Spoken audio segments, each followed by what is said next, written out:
Hello, my dear students of class 10th.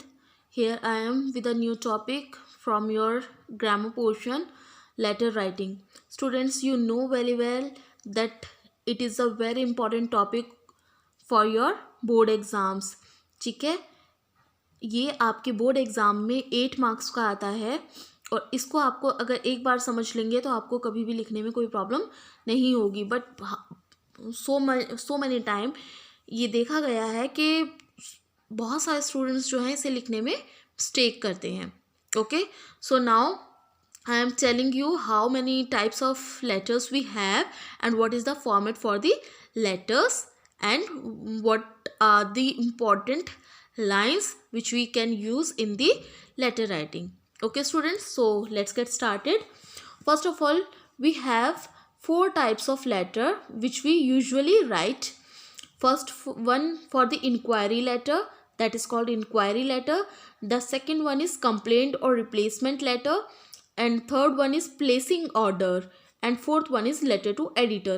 ये 4 letters होते हैं जो हम बहुत ज़्यादा लिखते हैं या हमसे हमारे बोर्ड एग्जाम्स के लिए पूछे जाते हैं. इंक्वायरी मीन्स हमें किसी चीज़ के लिए इंक्वायरी करनी है, like we want to do any course from any institution, or we want to purchase anything and we want to inquiry about that is called the inquiry letter. Like मैं मेरठ में रहती हूँ and I want to do a French course from the from Delhi. I want to do that course. तो अब मैं दिल्ली जाकर बार बार जाकर तो वहाँ से एडमिशन के लिए सब चीज़ें नहीं अरेंज कर सकती. तो मैं क्या करूँगी, उनको एक इंक्वायरी लेटर लिखूँगी और उनसे पूछूँगी कि क्या है आपका सिस्टम, क्या फ़ीस है, क्या वो है मतलब कितने टाइम का कोर्स है, और आप इंस्टॉलमेंट पे फीस लेते हैं या नहीं, या क्या मतलब जो भी कुछ होगा हम उससे इंक्वायरी करेंगे. समटाइम आपने देखा होगा कि किसी न्यूज़पेपर में कुछ आया है, कोई नया पार्लर खुला है या नया कोई शॉप खुला है, तो उसकी इंक्वायरी आपको करनी है, तो कैसे लिखते हैं वो लेटर. ठीक है, that is called inquiry letter. Complaint और रिप्लेसमेंट में आते हैं, जैसे हमने कोई रेफ्रिजरेटर खरीदा, टीवी खरीदा, वॉशिंग मशीन खरीदी और वो हमारी ठीक से काम नहीं कर रही है, तो हम क्या करेंगे, उसकी कंप्लेंट करेंगे. अगर वो कंप्लेंट करने पर ठीक हो जाती है तो ठीक है, अदरवाइज़ फिर हम उसके लिए रिप्लेसमेंट लेटर लिखते हैं. ठीक है, ये होते हैं हमारे कंप्लेंट और रिप्लेसमेंट लेटर. प्लेसिंग ऑर्डर, आपको इंस्टीट्यूशन चलाते हैं, आपको 25-30 लैपटॉप्स की ज़रूरत है, तो आप जाकर तो लाएंगे नहीं, ऑर्डर प्लेस करेंगे, वो आपके पास आ जाएंगे. या आपको बुक्स मंगानी है, आप एक बुक स्टोर चलाते हैं, तो उन चीज़ों को मंगाने के लिए जिस तरह से हम लेटर लिखते हैं वो प्लेसिंग ऑर्डर में आते हैं. लेटर टू एडिटर, आपको किसी एडिटर का, किसी न्यूज़पेपर के एडिटर का या किसी मैगज़ीन के एडिटर का ध्यान अपनी तरफ खींचना है. ठीक है, आपको आपके पूरे मोहल्ले में लाइट अच्छी नहीं आ रही है, आपकी गली नहीं बनी हुई है, या कूड़े का ढेर लगा हुआ है. These kind of complaints we want to do to the editor of the any newspaper या एडिटर ऑफ द मैगज़ीन, जिससे सबका भला हो सके. तो इस तरह के लेटर्स जो होते हैं वो लेटर टू एडिटर में आते हैं. ठीक है, तो सबसे पहले आज हम जो स्टार्ट करेंगे वो लेटर फॉर इंक्वायरी यूज़ करेंगे. हम इसका फॉर्मेट देखते हैं और इसकी इंपॉर्टेंट लाइंस देखते हैं कि वैसे देखो हम उसके कंटेंट में कुछ भी लिख सकते हैं. ठीक है, बट ऐसा नहीं है कि कुछ भी लिखकर हमारा काम चल जाएगा. कुछ मेन लाइंस ऐसी होती हैं जो हमें लिखनी होती हैं, जिससे हमारा लेटर और अट्रैक्टिव लगता है. ठीक है, फर्स्ट ऑफ ऑल मैं आपको बता दूं कि जो आपका लेटर होता है एग्ज़ाम में, ये 8 मार्क्स का आता है. 8 मार्क्स में 1 मार्क का आपका फॉर्मेट होता है. ठीक है, और 4 मार्क का आपका कंटेंट होता है, और 3 मार्क्स होते हैं आपके एक्सप्रेशन के स्टूडेंट्स. तो सबसे पहले फॉर्मेट देख लेते हैं इसका. इंक्वायरी लेटर का फॉर्मेट है, सबसे पहले हम ऊपर लिखेंगे एड्रेस ऑफ सेंडर, जो भेज रहा है. ये अक्सर ये सारी चीज़ें जो हैं बच्चों वो आपके क्वेश्चन में मिल जाती हैं, जो क्वेश्चन पेपर में क्वेश्चन आता है. ठीक है, एड्रेस ऑफ सेंडर लिखेंगे जो भेज रहा है लेटर को, फिर डेट लिखेंगे, फिर एड्रेस ऑफ रिसीवर जो उस लेटर को रिसीव करने वाला है. फोर्थ में हम सब्जेक्ट लिखेंगे कि क्या कारण है हमारा उस लेटर को लिखने का. फिर सर या मैम, अगर आपको पता है कि वहाँ मेल है कोई तो सर लिखें, नहीं पता है तो दोनों लिखकर छोड़ दें. फिर आती है लेटर का बॉडी, जो सबसे मेन चीज़ है, जो कंटेंट है, और आफ्टर में आता है सैल्यूटेशन, जब हम अपने लेटर को क्लोज करते हैं। ठीक है, तो हम इंक्वायरी करना चाहते हैं। अब ये एक एग्जांपल दे रही हूँ मैं आपको कि इस इंक्वायरी लेटर कैसे लिखते हैं। ये तो हमारा फॉर्मेट है। अब इसे फॉर्मेट में कैसे रखें? Inquiry of course from an institution, मैं एक वो करना चाहती हूँ, कोर्स करना चाहती हूँ किसी इंस्टीट्यूशन से, तो देखते हैं उसकी एग्जांपल कैसे होगा। ये तो हमें पता है, एड्रेस लिख लोगे आप, डेट लिख लोगे, सेंटर एड्रेस लिख लोगे, सब्जेक्ट लिख लोगे, सर मैम लिख लोगे, पर बॉडी नहीं लिख पाओगे। बॉडी लिखने के लिए आप ये सोचते हो कि कौन सा वर्ड यूज़ करें। ठीक है, तो वो देखते हैं। अब एग्जाम्पल ये सोच लो कि एक एग्जाम्पल है, write a letter to the institute of French language. आपको फ्रेंच लैंग्वेज सीखने के लिए एक किसी इंस्टीट्यूशन से मदद मांग रही है, इंक्वायरी करनी है। तो ये देखिए स्टूडेंट्स, जो ये लाइन सब लिखी है ना, दे आर द मोस्ट इम्पॉर्टेंट्स। आपको इन्हें अपने हर लेटर में यूज़ करना है। I have seen your advertisement in the newspaper Hindustan Times on date this regarding so and so course. I have passed with flying colors the required qualification. I am looking for a good course and I am here to pursue this course. And I am here to pursue this course. I would like to know the following details. आप ये ज़रूर लिखेंगे students कि आपने कहाँ देखा ये advertisement, जिस तब आप इंक्वायरी कर रहे हैं। ऐसा तो है नहीं कि आपके दिमाग में पहले से आ गया कि मुझे फ्रेंच कोर्स करना है तो मुंबई में या दिल्ली में एक बहुत अच्छा कॉलेज है, वहाँ से कर लेता हूँ। कहीं तो आपने पढ़ा होगा उसके बारे में, किसी मैगजीन में पढ़ा होगा, किसी न्यूज़पेपर में पढ़ा होगा, तो आप तुरंत लिखेंगे उस लाइन को। फर्स्ट लाइन आप यहीं से लिखेंगे, सर और मैम लिखने के बाद कि I have seen your advertisement in the newspaper Hindustan times. अगर किसी मैगजीन में देखा है तो वहाँ लिखिए। और ऑन डेटेड, कौन सी डेटेड में लिखा है, और रिगार्डिंग किस लिए, कौन से कोर्स के लिए, regarding French course, regarding Hindi course, या जो भी है। और बताएंगे आप उन्हें कि आप अपनी क्वालिफिकेशन कौन सी पास आउट कर चुके हैं, और ये बताएंगे आप कि आप अच्छे कोर्स के लिए लुकिंग फॉरवर्ड हैं, आप अच्छा कोर्स करना चाहते हैं। ठीक है, और फिर आप क्या डिटेल्स उनसे जानना चाहते हैं ये आप लिखकर भेजेंगे। अदरवाइज़ अगर आप नहीं लिखेंगे कि आपको क्या चाहिए तो वो कुछ भी आपको सेंड कर देंगे। तो आप फर्स्ट ऑफ ऑल लिखेंगे ड्यूरेशन ऑफ कोर्स। जब आपको कोर्स करना है, कोर्स की इंक्वायरी कर रहे हैं, तो ड्यूरेशन ऑफ कोर्स ज़रूर लिखेंगे। चार्जेस एंड फीस लिखेंगे। प्लेसमेंट अपॉर्चुनिटीज़ पूछेंगे कि क्या आपको प्लेसमेंट मिलेगा वहाँ से, कोई नौकरी का कुछ है वादा। और फिर फोर्थ में कि वो आपको सर्टिफिकेट देंगे या आपको डिप्लोमा देंगे। ठीक है, ये लिखने के बाद ये लास्ट लाइंस होती हैं आपकी, on receipt of this information I shall personally come to join this course. कि जब मैं ये सारी इन्फॉर्मेशन रिसीव कर लूँगी या कर लूँगा, तब मैं आपका कोर्स ज्वाइन करने के लिए पर्सनली आऊँगा। A self addressed and stamped envelope is enclosed for apply. कि मैं एक सेल्फ अटेस्ट एनवलप भेज रहा हूँ इस लेटर के साथ। ये हम सेल्फ स्टैम्प्ड एनवलप बच्चों इसलिए भेजते हैं, सेल्फ एड्रेस, उस पर हमारा एड्रेस ऑलरेडी लिखा होता है। तो जो कंपनी या इंस्टीट्यूट होता है जो हमें ये इन्फॉर्मेशन भेजती है, उसे वो फिर हमारे लिए परचेज़ नहीं करना पड़ेगा, वो हमारे उस सेल्फ एड्रेस एनवलप में ही डालकर ये सारी चीज़ें हमें सेंड कर देते हैं वापस। और लास्ट में हम अपना सैल्यूटेशन करेंगे, योर्स फेथफुली, ये योर्स सिंसियरली लिखकर अपना नाम लिखकर ख़त्म करेंगे। ये है आपका लेटर फॉर इंक्वायरी। उसकी इंपॉर्टेंट लाइंस हैं। अगर आप किसी भी चीज़ के लिए इंक्वायरी के लिए लुकिंग फॉरवर्ड हैं तो इन लाइंस को आप ज़रूर करें। ठीक है, इस वीडियो को बहुत ध्यान से सुनना क्योंकि आपके लिए बहुत हेल्पफुल होने वाली है। आप चाहें तो इन लाइंस को समझ सकते हैं, चाहें जिन्हें समझ नहीं आता है तो वो इन्हें लर्न भी कर सकते हैं। ठीक है, अब नेक्स्ट लेटर आता है हमारा कंप्लेंट और रिप्लेसमेंट का। उसमें भी सेम है, फॉर्मेट कहीं पे भी चेंज नहीं होगा, सिर्फ अंदर की बॉडी लैंग्वेज, जो बॉडी और कंटेंट है वो चेंज होगा। सबसे पहले sender address, date, receiver address, subject, sir और मैम, कंटेंट और सैल्यूटेशन। ठीक है स्टूडेंट्स। सी, कंप्लेंट और रिप्लेसमेंट के लिए आप क्या बॉडी यूज़ करेंगे? आपको एक for replacement of a TV, आपको टीवी रिप्लेस करना है तो उसके लिए आपकी क्या बॉडी होगी, क्या कंटेंट होगा? I purchased a LG TV last month from your showroom against cash memo this। हमें कैश मेमो नंबर लिखना होता है क्योंकि जो रिसिप्ट मिलती है उस पर वो नंबर होता है जिससे जो ऑनर है वो इजीली उस दिन हमने कौन सा टीवी खरीदा था, क्या उसकी कॉस्टिंग थी, क्या उसका इंस्टॉलेशन था, वो सब निकाल लेते हैं फिर वहाँ से। ठीक है, ऑन डेटेड आप डेट भी बताएंगे। But I regret to inform you that TV is not working properly. कि पर मुझे बताते हुए बुरा लग रहा है कि टीवी वर्क नहीं कर रहा है।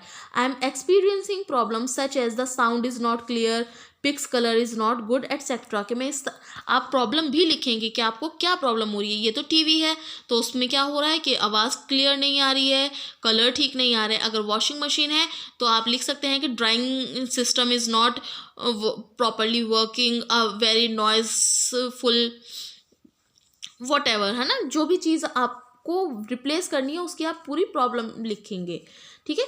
I bought it on your assurance of excellent working, कि मैंने इस उम्मीद पर इसे ख़रीदा था क्योंकि आपने एश्योर किया था कि अच्छा काम करेगा। I try to adjust various controls but to no use, कि मैंने बहुत ज़्यादा कोशिश की कि मैं एडजस्ट कर लूँ इसके साथ, बट ये चीज़ें ठीक नहीं हो पा रही हैं। Kindly send your expert to rectify the fault and I requested you to replace it if fault is irreparable. सबसे पहले तो हम उससे रिक्वेस्ट करेंगे कि भाई अपने एक्सपर्ट को भेजिए आप इस फॉल्ट को ठीक करने के लिए, और अगर ये ठीक नहीं हो पाती है तो फिर मैं रिक्वेस्ट करता हूँ कि इसे रिप्लेस कर दीजिए। ये वो चीज़ें हैं जो आपको इंपॉर्टेंट लिखनी है और इसके बीच में आप अपना थोड़ा सा मैटर और बढ़ा सकते हैं, ठीक है स्टूडेंट्स। ये इंपॉर्टेंट लाइन है, अगर आप किसी भी चीज़ को रिप्लेस करना चाहते हो या उसे कंप्लेंट करना चाहते हो तो आप इसी तरह से लिखेंगे, ठीक है। अब नेक्स्ट हम आते हैं प्लेसिंग ऑर्डर। प्लेसिंग ऑर्डर के लिए हमारा क्या फॉर्मेट है कि जब हम कोई ऑर्डर प्लेस करते हैं, ठीक है। प्लेसिंग ऑर्डर के लिए same sender address, date, receiver address, subject और हेडिंग, सैल्यूटेशन और बॉडी। सॉरी ये मुझसे गलती हो गई है, बॉडी ऊपर जाएगी, सैल्यूटेशन नीचे आएगा, ठीक है स्टूडेंट्स। तो अब इसकी कंटेंट और बॉडी देखते हैं कैसे होती है। थोड़ा सा टफ होता है स्टूडेंट्स और इसका थोड़ा सा अलग तरीका होता है लिखने का। उसमें तो हम फॉर्मल लैंग्वेज में लिख सकते हैं, ठीक है, क्योंकि हम किसी शॉपकीपर को या शोरूम वाले को लिख रहे हैं तो उससे हमें मतलब उसे हम इनफॉर्मल लिख सकते हैं, उससे फॉर्मल होने की ज़रूरत नहीं है हमें। बट ये थोड़ा सा होता है टैकल, तो देखते हैं कैसे करते हैं इसे। तो कंटेंट और बॉडी में हम सबसे पहली लाइन हम ये लिख सकते हैं कि we wish to place a bulk order for. ये हम लिख सकते हैं कि हम किस चीज़ का ऑर्डर देना चाहते हैं। बल्क मतलब बहुत सारा, for books, for food items, या फॉर ब्लैंकेट्स, या फॉर लैपटॉप्स, या फॉर डेस्कटॉप, जो भी है। फिर हम लिख सकते हैं our management team has decided to place this order, कि हमारी मैनेजमेंट टीम ने डिसाइड किया है कि ऑर्डर हमें आपसे ही लेना है ये और ये, owing to your good reputation in market, कि हम इसलिए आपको ऑर्डर दे रहे हैं क्योंकि हमने सुना है कि आपकी मार्केट में बहुत अच्छी रेपुटेशन है। Number 4, we would like to inform you that, हम आपको इन्फॉर्म करना चाहते हैं कि हम आप ही से खरीदेंगे और ये हमारी शर्तें होंगी, ठीक है। ये ऐसा नहीं है कि आपको यही लाइनें लिखनी है, बट ये थोड़ा सा आइडिया है कि यही लाइन यूज़ करके आप इसे और बढ़ा सकते हैं, ठीक है। और ये भी लिख सकते हैं आई या we are quite impressed with your catalogues, के जो आपने कैटलॉग्स भेजी थी जिसमें पिक्चर्स बनी होती हैं वो हमें बहुत ज़्यादा पसंद आई और इसीलिए हम आपको ऑर्डर दे रहे हैं। The following charts table describes, और जो आप चीज़ें खरीदना चाहते हैं उसका आप कुछ इस तरह से चार्ट आप उनको बनाकर देंगे कि सीरियल नंबर क्या है, आइटम कितने हैं और कितनी क्वांटिटी है उस आइटम की, ठीक है। We need the following item, और आप फिर लिखेंगे कि हमें ये चीज़ें चाहिए, ठीक है। और इसमें कुछ लाइंस आप इस तरह से ऐड भी कर सकते हैं कि the payment of the following items will be done through cash, देंगे आप उन्हें, चेक देंगे या पेटीएम करेंगे या अकाउंट में ट्रांसफ़र करेंगे, या आप लिख सकते हैं substandard float items will be send back not acceptable, कि अगर कोई टूटी हुई चीज़ होगी या कोई ख़राब होगी तो हम उसे वापस भेज देंगे, उसे हम एक्सेप्ट नहीं करेंगे। We expect you ensure us the maximum discount applicable, हम उनसे डिस्काउंट की भी मांग करेंगे। जब हम इतना सारा ऑर्डर उन्हें दे रहे हैं तो हम डिस्काउंट की भी मांग करेंगे।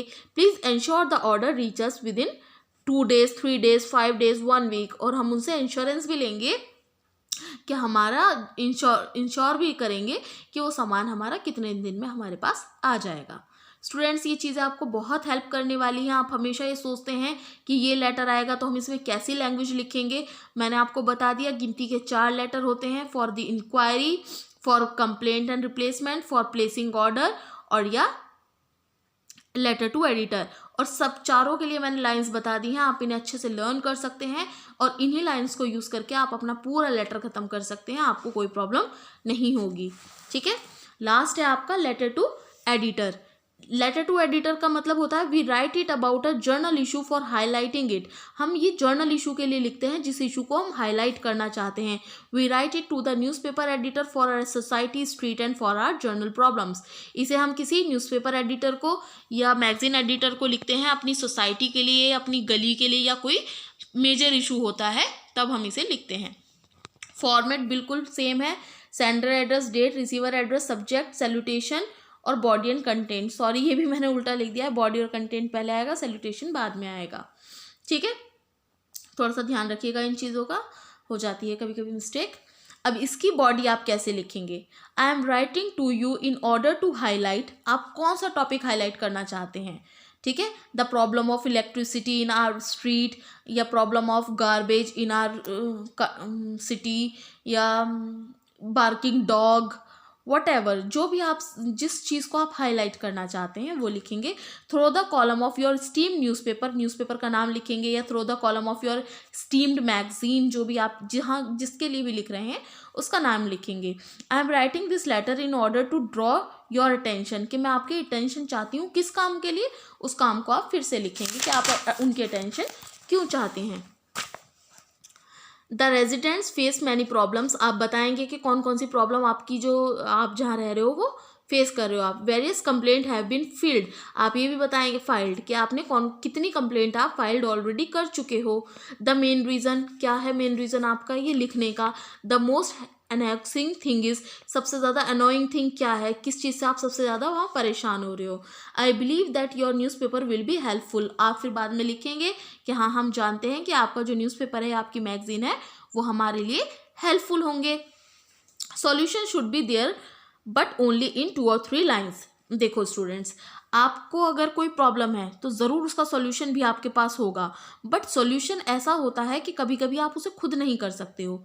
लाइक मैं बताती हूँ आपको, जैसे आपकी स्ट्रीट में बहुत सारे बार्किंग डॉग्स हैं, रात को बहुत ज़्यादा शोर मचाते हैं, वो आपके पास सॉल्यूशन है कि उन सबको एक ऐसी जगह रख दिया जाए जहाँ वो सेफली रहें,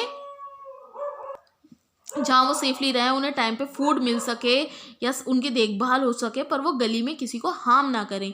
ये सॉल्यूशन आपके पास है, बट आप तो उन सबको डॉगीज़ को पकड़ पकड़ के अंदर नहीं कर सकते हो ना, तो आप लास्ट में अपना सॉल्यूशन देंगे कि in my words I was thinking that we can do this और दिस हेल्प नीड, और ये सब कि हम ऐसा कर सकते हैं, ऐसा कर सकते हैं, बट वो सिर्फ आप 2 और 3 लाइन्स में देंगे। अगर आप इतना लंबा चौड़ा सॉल्यूशन उन्हें देने लगेंगे तो वो सोचेंगे एडिटर कि तुम खुद ही कर लो ना इस काम को, मुझे क्यों बता रहे हो फिर।